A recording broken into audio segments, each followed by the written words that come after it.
surat Al-Hujurat 14 ini membuka kedok Bani Asad tersebut. Nah, dengan turunnya ayat ini, maka Rasulullah Shallallahu Alaihi Wasallam itu menjadi tahu tentang hakikat dari Bani Asad ini, bahwa mereka itu mengatakan amanna itu hanya sekedar lisan saja, tidak dari dalam hati mereka. Karena sebelumnya Rasulullah Shallallahu Alaihi Wasallam itu tidak mengetahui hakikat dari mereka. Salamullah alal hadi Rasulillah. Subhanahu wa ta'ala, pada pagi hari ini Allah Subhanahu wa ta'ala melimpahkan rahmatnya, nikmat-nikmatnya kepada kita semuanya, sehingga kita bisa kembali bersama dalam pengajian tafsir ayat-ayat akidah. Semoga Allah Subhanahu wa ta'ala memberikan keberkahan majelis kita ini dan memberikan ilmu yang bermanfaat bagi kita semuanya. Amin ya rabbal alamin. Salawat dan salam semoga tetap terlimpahkan kepada Nabi Agung Nabi Muhammad Sallallahu Alaihi Wasallam, para sahabatnya, keluarganya, dan seluruh umat Islam yang mengikuti beliau ila yaumil qiyamah. Hadirin hadirat rahimakumullah, mari kita ikhlaskan niat kita lillahi ta'ala, bahwa kita hadir dalam majelis ini semata-mata untuk mendapatkan ridha dari Allah Subhanahu wa ta'ala. Pagi hari ini kita akan membahas penafsiran Al-Quran surat Al-Hujurat ayat 14. Qala Allah ta'ala, qalatil a'rabu amanna qul lam tu'minu walakin qulu aslamna walamma yadkhulil imanu fi qulubikum wa in tuti'u allaha war rasulahu la yalitkum min a'malikum syai'a innallaha ghafurur rahim. Qalatil a'rabu amanna, orang-orang Arab Badui itu berkata, kami telah beriman. Qul lam tu'minu, katakanlah kepada mereka, lam tu'minu, kalian itu belum beriman. Walakin qulu aslamna, tetapi katakanlah kami telah tunduk. Walamma yadkhulil imanu fi qulubikum, karena keimanan itu belum masuk ke dalam hati kalian. Wa in tuti'ullaha wa rasulahu la yalitkum min a'malikum syai'a, dan jika kalian taat kepada Allah dan Rasulnya, maka dia tidak akan mengurangi sedikit pun pahala amal kalian. Innallaha ghafurur rahim, sesungguhnya Allah itu maha pengampun dan maha penyayang. Itu terjemahan. Hadirin hadirat yang dirahmati oleh Allah Subhanahu wa ta'ala,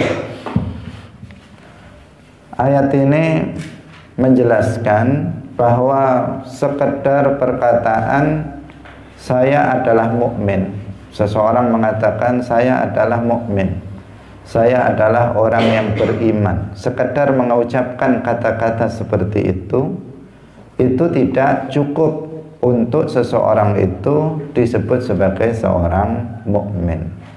Tetapi keimanan itu juga harus masuk ke dalam hati, harus masuk ke dalam hati, sebagaimana disebutkan oleh ayat itu.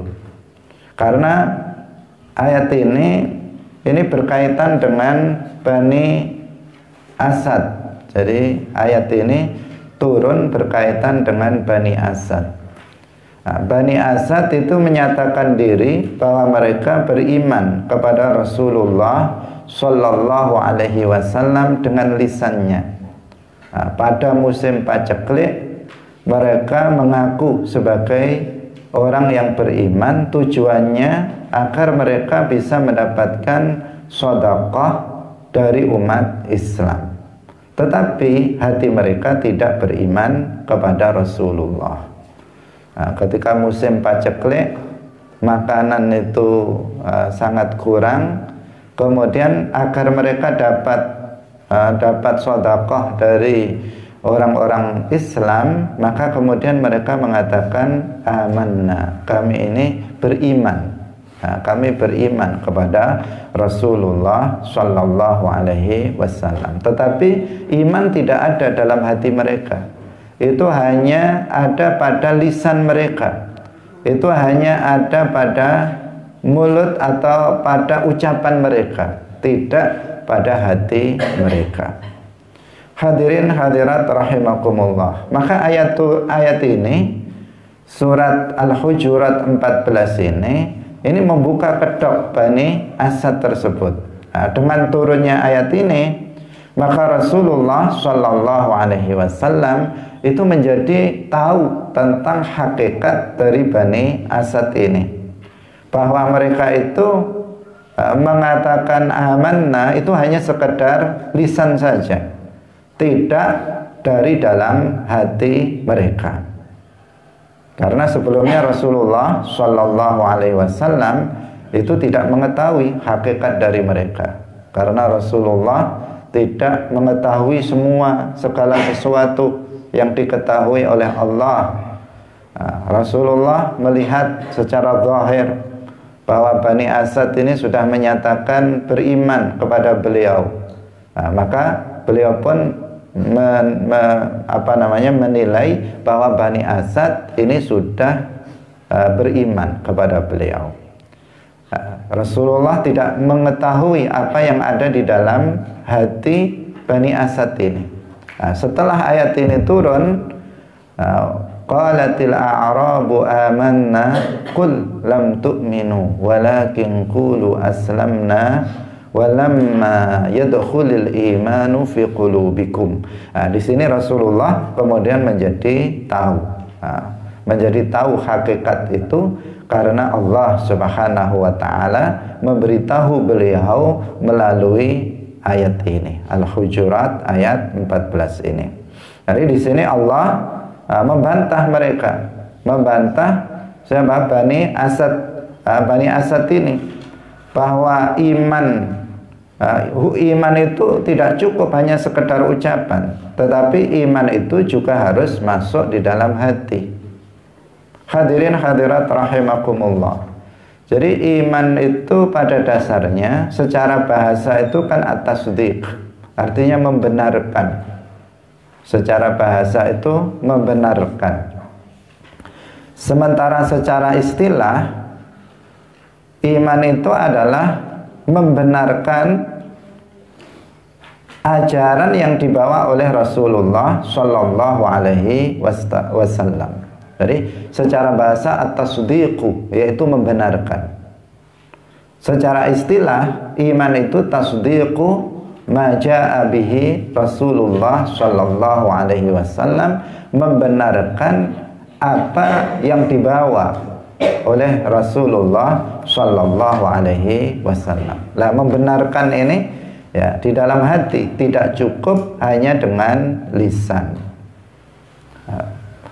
Sedangkan Islam itu kalau secara bahasa artinya adalah al-istislam wal inqiyad, yaitu tunduk, patuh, pasrah, menerima. Al-istislam itu menerima, al-inqiyad itu tunduk dan patuh. Itu secara bahasa. Sedangkan secara istilah berarti al-inqiyad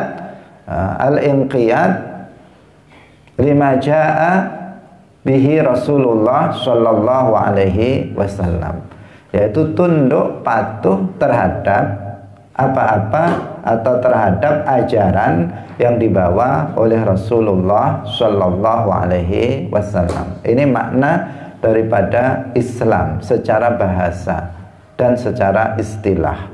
Nah, secara bahasa ada perbedaan. Nah, secara istilah juga ada perbedaan. Secara bahasa, iman itu membenarkan, Islam itu pasrah dan menerima, atau tunduk. Itu secara bahasa. Secara istilah, iman itu adalah membenarkan ajaran yang dibawa oleh Rasulullah, sedangkan Islam itu artinya tunduk terhadap ajaran yang dibawa oleh Rasulullah Shallallahu Alaihi Wasallam. Nah, tetapi iman dan Islam itu dua hal yang tidak bisa dipisahkan satu dengan yang lain. Iman itu ya Islam, Islam itu ya iman. Artinya keduanya tidak bisa dipisahkan. Nggak ada Islam tanpa iman, nggak ada iman tanpa Islam.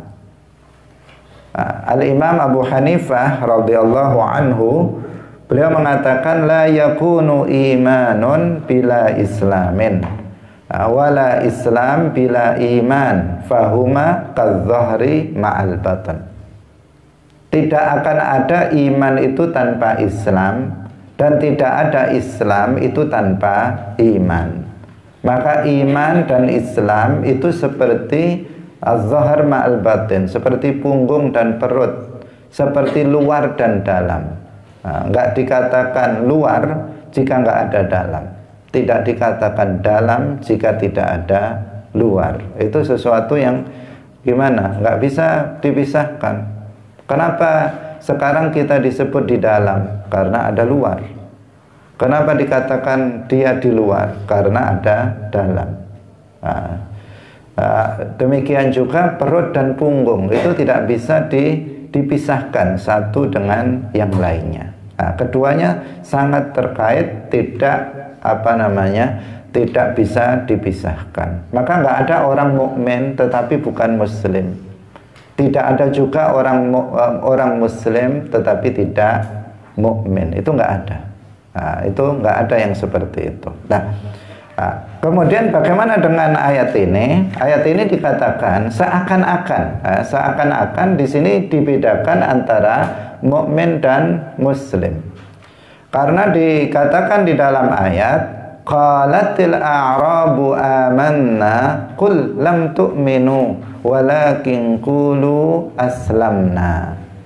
Seakan-akan dikatakan bahwa Bani Asad ini tidak mukmin tetapi mereka muslim. Seakan-akan seperti itu. Sehingga dikatakan katakanlah lam tu'minu, kalian itu tidak beriman, tetapi katakan kepada mereka agar mereka mengatakan aslamna, kami itu muslim. Seakan-akan seperti itu. Sebagian memahami ayat itu begitu, sehingga kemudian mereka membedakan antara iman dan Islam. Sehingga mereka mengatakan mereka itu muslim, tetapi mereka bukan mukmin. Atau sebaliknya, mereka itu muslim tetapi bukan muslim. Nah, ini apa? Ini tidak benar. Karena apa? Mukmin itu pasti muslim, muslim itu pasti mukmin. Nah, itu tidak bisa dipisahkan, sebagaimana yang tadi kita sebutkan pernyataan dari Al-Imam Abu Hanifah radhiyallahu anhu, la yakunu imanun bila Islam wala Islamun bila iman, fahuma kadzahri ma'al batan. Mutalaziman, sesuatu yang tidak terpisahkan satu dengan yang lain, seperti dalam dan luar, seperti siang dan malam. Itu nggak bisa dipisahkan keduanya. Tetapi dari sisi makna memang berbeda. Iman itu artinya membenarkan, Islam itu artinya tunduk. iman itu artinya membenarkan ajaran Rasulullah, Islam itu artinya tunduk terhadap ajaran Rasulullah. Tetapi dari sisi hakikat keduanya, maka keduanya itu dua yang satu, dua yang tidak terpisahkan satu dengan yang lain. Tidak ada iman tanpa Islam, tidak ada Islam tanpa iman. Kalau mukmin pasti muslim, kalau muslim pasti mukmin. Seperti itu. Sekarang kita kembali kepada ayat. Lalu apa makna qulu aslamna dalam ayat ini? Aslamna di sini artinya bukan kami masuk Islam, bukan artinya katakanlah kami ini masuk Islam, bukan artinya seperti itu. Tetapi aslamna dalam ayat ini itu artinya adalah istaslamna. Makna secara bahasa, dipahami secara bahasa, yaitu kami menyerah dan tunduk. Jadi ketika seseorang mengatakan wa qulu aslamna, ini terhadap siapa ini? Yang dituju kepada siapa? Bani Asad. Bani Asad tadi dia tidak mukmin, tidak muslim mereka. Mereka tidak mukmin juga tidak muslim, karena ya tadi kita katakan kalau mukmin itu muslim, muslim itu mukmin. Bani Asad ini kan mereka mengatakan kami beriman kepadamu wahai Rasulullah. Kenapa? Terpaksa. Karena mereka di musim paceklik nggak ada makanan, nggak ada kekurangan serba kekurangan, sehingga mereka mengatakan kami beriman biar dapat sedekah dari umat Islam. Mereka melakukan itu karena zakat itu tidak diberikan kecuali kepada orang Islam. Sehingga mereka ingin dapat bagian, sehingga kemudian mereka dengan lisannya mengatakan kami beriman kepadamu wahai Rasulullah. Rasulullah nggak tahu, wong Rasulullah adalah manusia, tidak mengetahui segala sesuatu. Sehingga kemudian ayat ini turun untuk membuka kedok dari Bani Asad ini, bahwa sesungguhnya mereka itu bukan mukmin, bukan muslim. Mereka hanya dengan lisannya saja mengatakan bahwa kami ini beriman kepada Allah. Maka kemudian turun ayat ini membuka kedok mereka. Jadi aslamna dalam ayat ini artinya adalah secara dimaknai secara bahasa, bahwa kami tunduk secara terpaksa.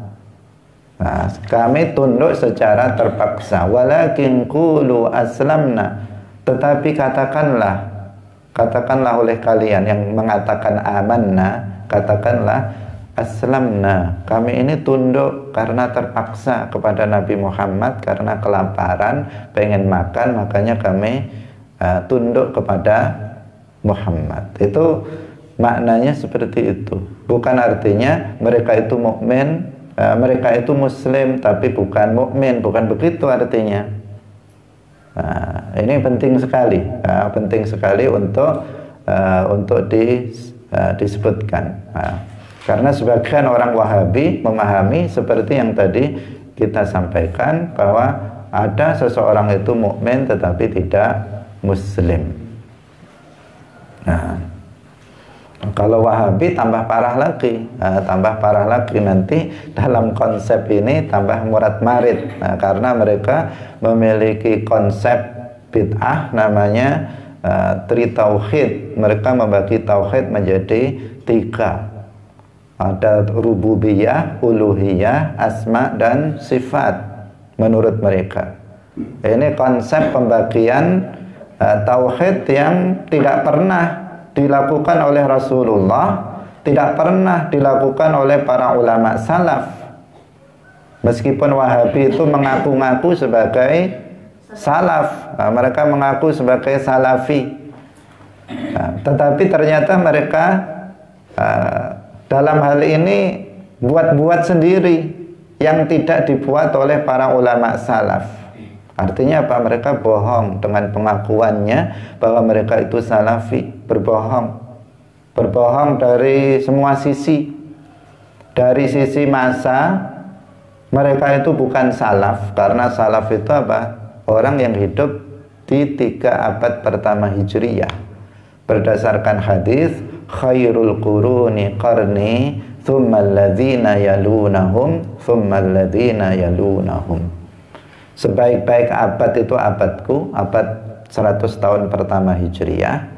Thumma alladhina yalunahum, kemudian yang mengiringinya 100 tahun kedua. Thumma alladhina yalunahum, kemudian 100 tahun ketiga. Ini namanya salaf, mereka yang hidup di masa ini. Secara umum kondisi mereka lebih baik daripada kondisi umat pada yang hidup pada abad berikutnya secara umum. Tetapi secara individu, ada yang hidup setelahnya itu lebih baik dari orang yang hidup di masa salaf. Tapi secara kondisi rata-rata, kondisi di masa 3 abad pertama ini, umat Islam kondisinya lebih baik daripada umat yang hidup pada masa berikutnya. Nah, Wahabi ini sama sekali tidak ikut salaf, karena yang mereka ikuti itu adalah Ibnu Taimiyah. Ibnu Taimiyah itu hidup abad ke-7 Hijriyah. Tidak pada masa salaf, jauh dari masa salaf. Apalagi kalau yang diikuti itu Muhammad bin Abdul Wahab, sudah abad 12 Hijriyah. Belakangan baru 200 tahun yang lalu. Maka dari sisi masa mereka bukan salaf sama sekali. Dari sisi ajaran mereka juga bukan salaf, karena ajarannya ngarang-ngarang, ngarang-ngarang yang nggak pernah diyakini oleh para ulama salaf. Para ulama salaf meyakini Allah ada tanpa tempat, sementara orang Wahabi mengatakan Allah itu bertempat. Sayyiduna Ali bin Abi Thalib salaf, minas salaf, sahabat, malah hidup di generasi pertama, di abad pertama Hijriyah. Seorang sahabat mengatakan, kana Allahu wala makan wa huwal ana ala ma alaihi kan. Allah itu ada tanpa tempat, pada azal Allah itu ada. Itu meyakini keyakinan bahwa Allah ada tanpa tempat. Tapi Wahabi mereka apa? Meyakini bahwa Allah itu bertempat. Artinya apa? Mereka bohong lagi. Akidah mereka ternyata bertentangan dengan akidah salaf. Hadirin rahimakumullah, mereka memiliki konsep tri tauhid ini, kata mereka. Dan ini nggak pernah dibuat oleh para sahabat, tidak pernah dibuat oleh para tabi'in. Pertama kali dibuat oleh Ibnu Taimiyah. Artinya bid'ah, karena sebelumnya nggak pernah ada. Nasnya dalam Al-Quran, hadis juga nggak ada. Dibuat-buat saja oleh Ibnu Taimiyah ini. Nah, dengan konsep ini malah murat-marit, karena dengan konsep ini mereka mengatakan Abu Jahal, Abu Lahab itu orang yang beriman dengan iman tauhid, dengan tauhid rububiyah katanya. Wah, orang kafir jadi beriman lagi ini. Tambah muwahhid katanya, bertauhid rububiyah. Sementara orang yang muslim tapi mau tawassul katanya kafir. Kafirnya kafir uluhiyah. Jadi murat-marit konsepnya diacak-acak oleh Ibnu Taimiyah dan pengikutnya kaum Wahabi ini.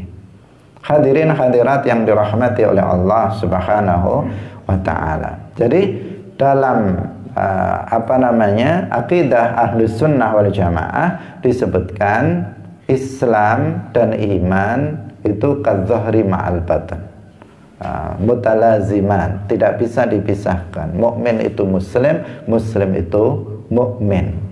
Keduanya itu tidak bisa dipisahkan. Hanya saja secara makna memang berbeda, tetapi keduanya nggak bisa seseorang dianggap mukmin tetapi tidak muslim.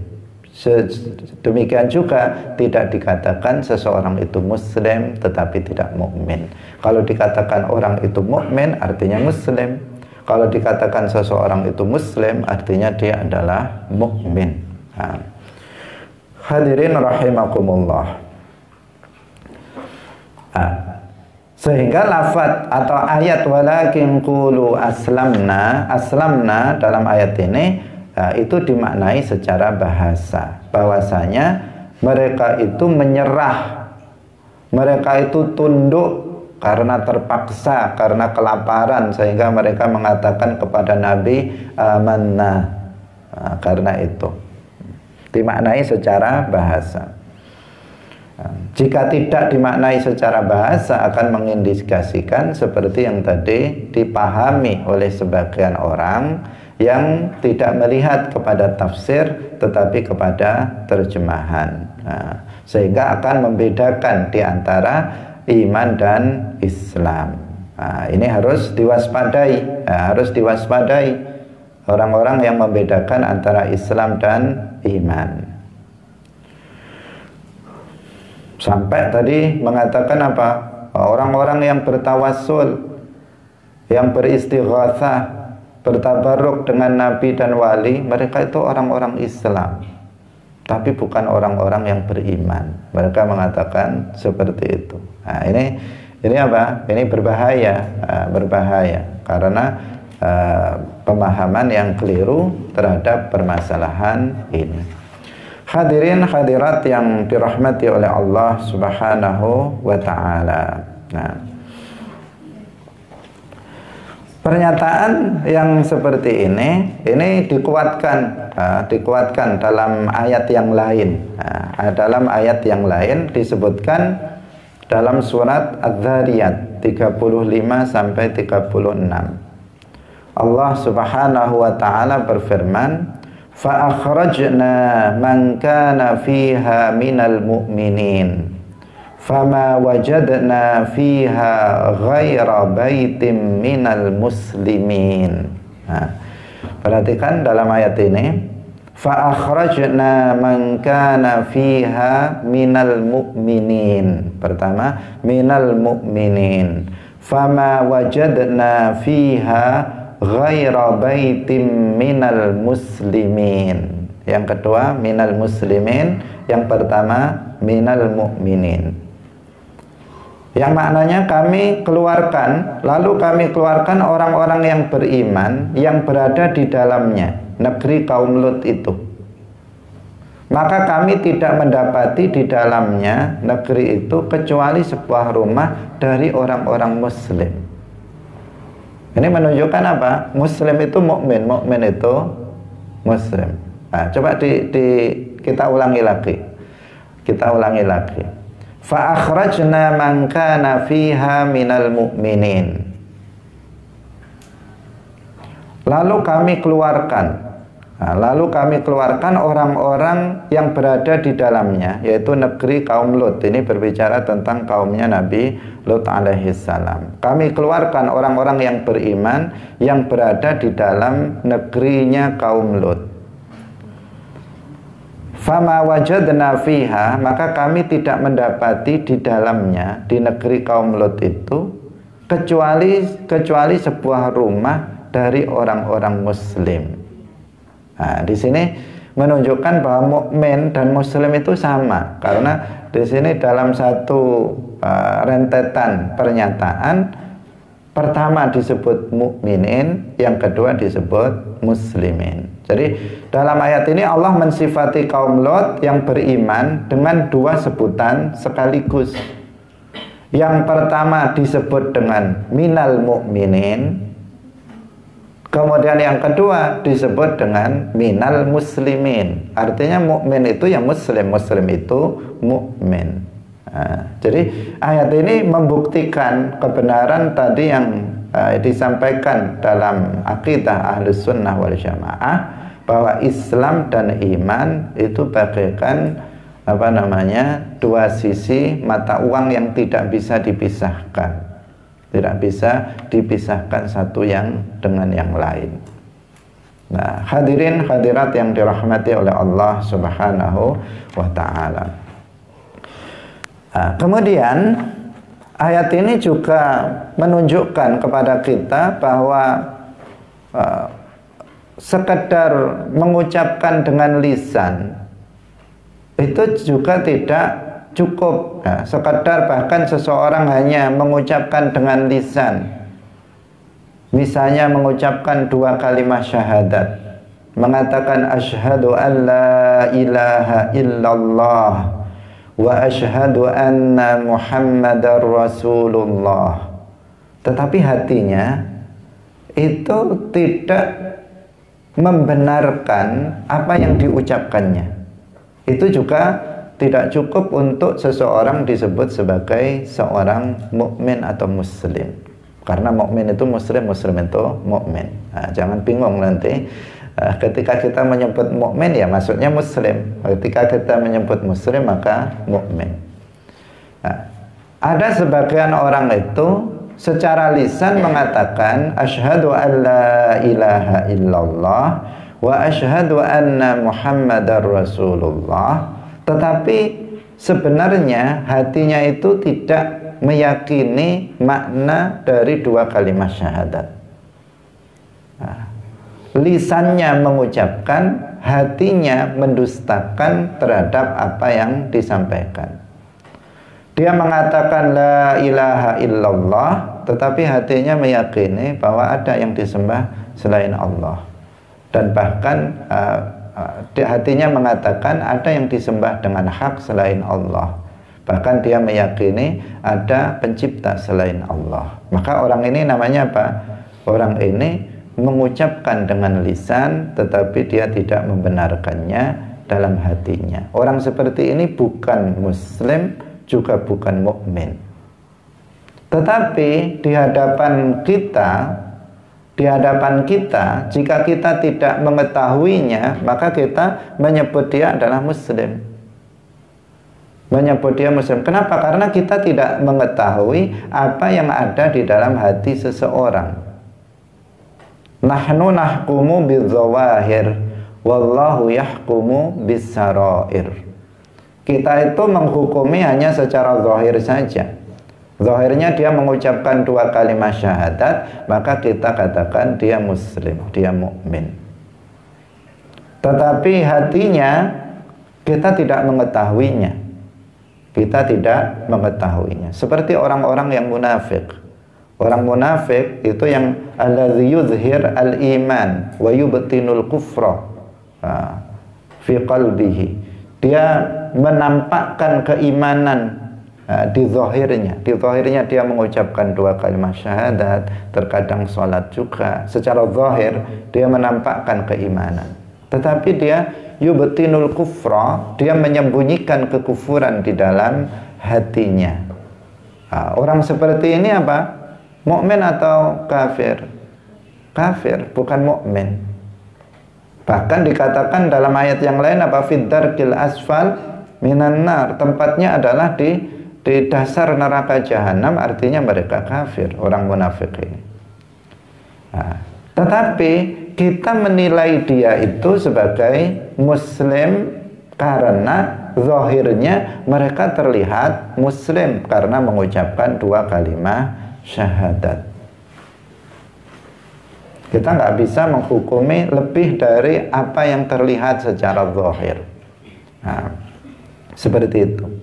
Nah, ada banyak orang yang secara dengan lisannya dia mengucapkan 2 kalimat syahadat, tetapi pada prakteknya dia menentang 2 kalimat syahadat. Seperti kelompok Qadariyah, seperti kelompok Mujassimah, Musyabbihah, Wahabiyah.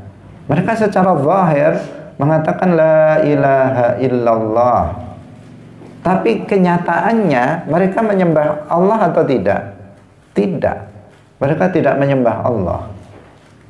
Zahirnya mereka mengucapkan bahwa nggak ada yang berhak disembah selain hanya Allah. Tapi kenyataannya mereka menyembah selain Allah. Itu namanya apa? Zahirnya mengucapkan, menunjukkan Islam, tetapi hatinya atau bahkan dalam prakteknya dia tidak meyakini makna dari 2 kalimat syahadat itu. Karena orang Wahabi itu dia menyembah sesuatu yang dia khayalkan, memiliki bentuk dan ukuran, memiliki anggota badan, mata, kaki, dan seterusnya, yang dia duduk di atas arsy. Tetapi dia nggak ada. Itu yang dia sembah. Berarti nggak menyembah Allah, tetapi menyembah sesuatu selain Allah. Dan itu bertentangan dengan la ilaha illallah. Nah, orang Hizbut Tahrir Qadariyah yang membawa paham Qadariyah, mereka mengatakan la ilaha illallah. Bahkan benderanya juga tertulis la ilaha illallah. Tetapi mereka meyakini ada pencipta selain Allah itu ada. Berarti apa? Dia menentang la ilaha illallah yang dia ucapkan. Karena makna la ilaha illallah menurut sebagian ulama seperti Imam Abul Hasan Al-Asy'ari, maknanya adalah la khaliqa illallah. Tidak ada pencipta selain hanya Allah. Lah dia meyakini ada pencipta selain Allah. Maka ucapan dia dengan ucapan la ilaha illallah itu tidak menjadikan dia dikatakan sebagai muslim atau mukmin. Karena apa? Karena dia menyalahi apa yang dia ucapkan. Nah, hadirin hadirat rahimakumullah. Bani Asad tadi apa? Dia mengatakan amanna, kami beriman kepadamu wahai Rasulullah. Tetapi dibuka kedoknya oleh Allah Subhanahu wa taala melalui ayat ini, Al-Hujurat ayat 14. Nah, kalau dulu ada wahyu turun memberitahu kepada Nabi Muhammad. Nabi Muhammad asalnya nggak tahu kalau mereka itu pura-pura, kalau mereka itu mengucapkan kata-kata itu karena terpaksa. Tetapi kemudian Allah memberitahu kepada beliau tentang kedok dari Bani Asad ini. Nah, kalau kita nggak ada wahyu turun kepada kita, maka kita menilainya secara zahir. Seseorang yang seperti itu menilainya secara zahir. Nah, jika dia sudah mengucapkan 2 kalimat syahadat, maka dia adalah muslim, mukmin. Kecuali apabila kita mendengar dia mengucapkan kata-kata yang menentang 2 kalimat syahadat, atau kita melihat dia melakukan perbuatan yang menentang 2 kalimat syahadat. Hadirin hadirat yang dirahmati oleh Allah Subhanahu wa ta'ala. Jadi iman itu membenarkan dalam hati, kemudian mengakuinya dengan lisan. Diakui dengan lisan, membenarkan dalam hati, kemudian diucapkan dengan lisan dalam bentuk i'tiraf, pengakuan. Bagi orang yang tidak beragama Islam, dikatakan dia muslim, dikatakan dia telah masuk Islam apabila hatinya membenarkan la ilaha illallah Muhammadur Rasulullah dan dia mengikrarkan dengan lisannya kalimat itu. Apabila hanya dalam hatinya saja tetapi dia tidak mau mengikrarkannya dengan lisannya, maka juga tidak disebut sebagai mukmin atau muslim. Seperti paman Nabi yang bernama Abu Thalib. Abu Thalib dalam hatinya itu menunjukkan bahwa dia meyakini kebenaran Islam. Buktinya dia selalu mendukung dakwah Islam, dakwah Rasulullah selalu didukungnya. Tetapi sampai akhir kehidupannya dia tidak pernah mengucapkan 2 kalimat syahadat sekalipun, sehingga dia mati dalam keadaan kafir. Hadirin hadirat yang dirahmati oleh Allah Subhanahu wa ta'ala. Jadi membenarkan dalam hati, kemudian mengucapkannya dengan lisan. Bagi orang yang sudah lahir dari orang tua yang mukmin, bapak ibu yang muslim, maka di sini dia harus membenarkan dalam hati. Adapun mengucapkan dengan lisan itu hukumnya wajib ketika dia melaksanakan sholat, bukan syarat sebagai seseorang dianggap sebagai seorang muslim.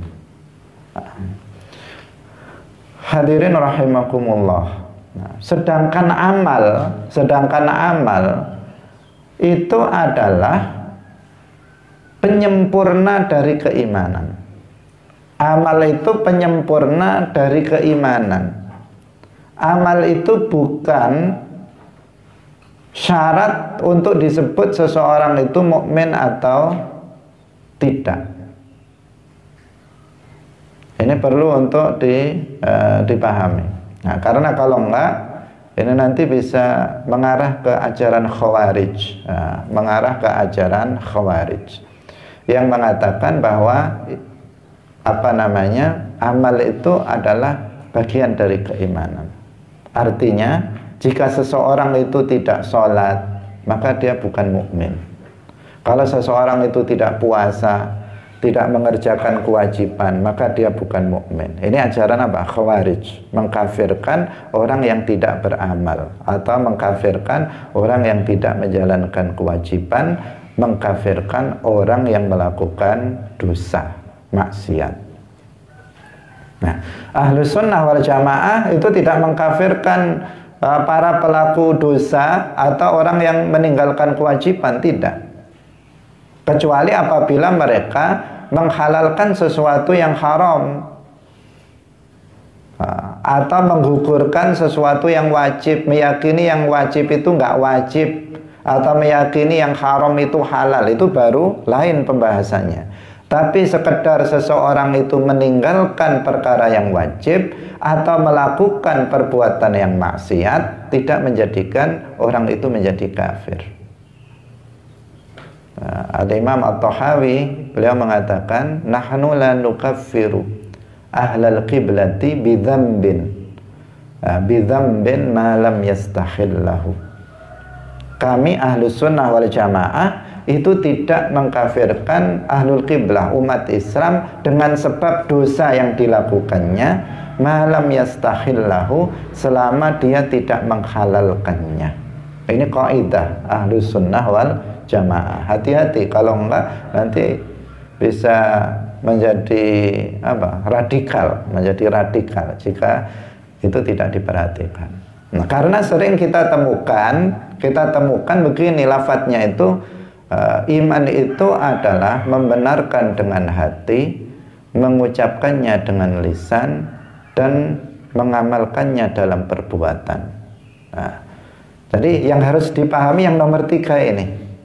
Nah, jadi amal itu bukan syarat iman, tetapi amal itu adalah penyempurna keimanan. Penyempurna keimanan. Insya Allah ini nanti akan kita bahas secara khusus. Mungkin insya Allah besok kita bahas. Yang menunjukkan bahwa iman itu bisa bertambah dan bisa berkurang. Dan bertambah berkurangnya itu adalah disebabkan amal. Disebabkan amal ketaatan yang dilakukan oleh seseorang. Nah, ini secara khusus nanti kita bahas. Hadirin hadirat rahimakumullah. Tetapi di sini yang perlu untuk kita ketahui bahwa iman itu tidak cukup hanya dalam hati saja tetapi tidak diucapkan. Ini bagi orang kafir yang mau masuk Islam. Juga tidak cukup hanya diucapkan saja tetapi tidak ada di dalam hati. Seperti ini Bani Asad ini, hanya mengucapkan saja dengan lisan tetapi nggak ada dalam hatinya, nggak ada tasdik terhadap Rasulullah dalam hatinya, maka ini bukan iman namanya. Nah, seperti yang dijelaskan dalam ayat ini. Hadirin hadirat rahimakumullah. Nah, kemudian wa in tuti'ullaha wa rasulahu la yalitkum min a'malikum syai'a. Jika kalian taat kepada Allah dan Rasulnya, maka Allah tidak akan mengurangi sedikit pun pahala amal kalian.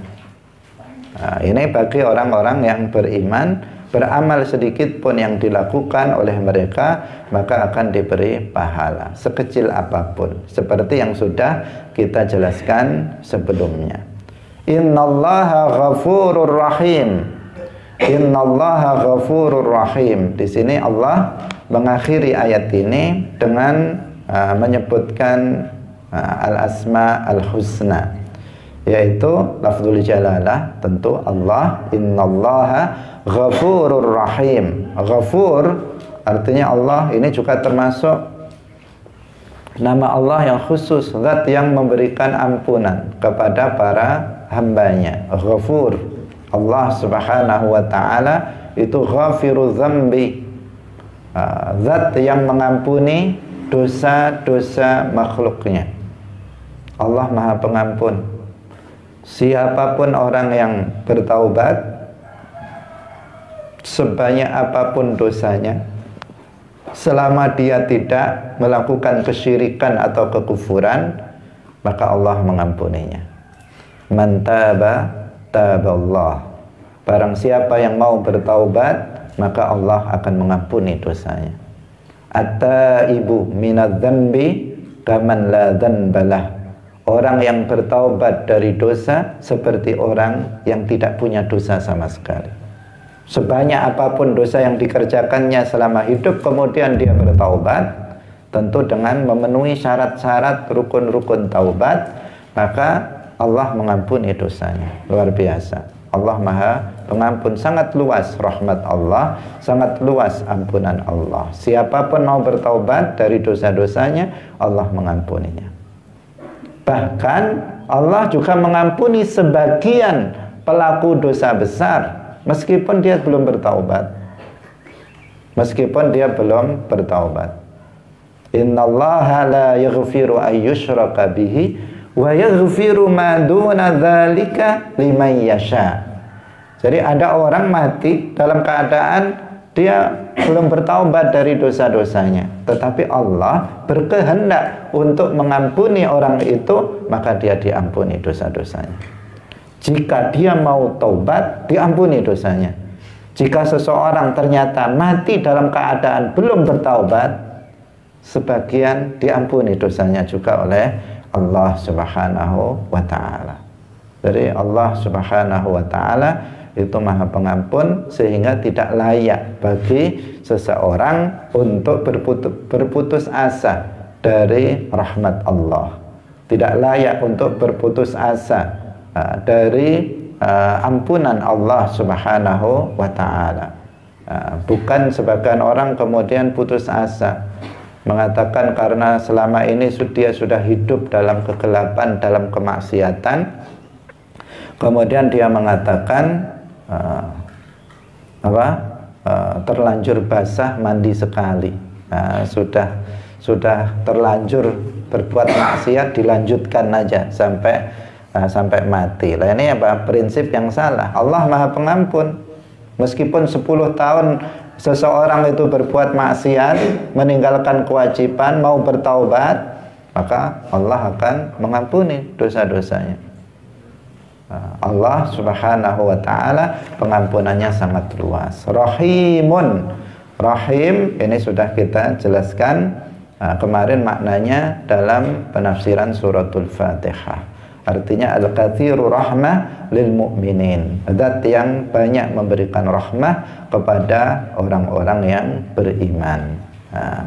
Hadirin hadirat yang dirahmati oleh Allah, demikian pembahasan tafsir surat Al-Hujurat ayat 14. Semoga bermanfaat bagi kita semuanya sehingga menambah keimanan kita. Amin ya rabbal alamin. Barakallahu fikum wallahul muwaffiq ila aqwamit thariq. Wassalamu alaikum warahmatullahi wabarakatuh. Salatullah salamullah ala al-hadi رسول الله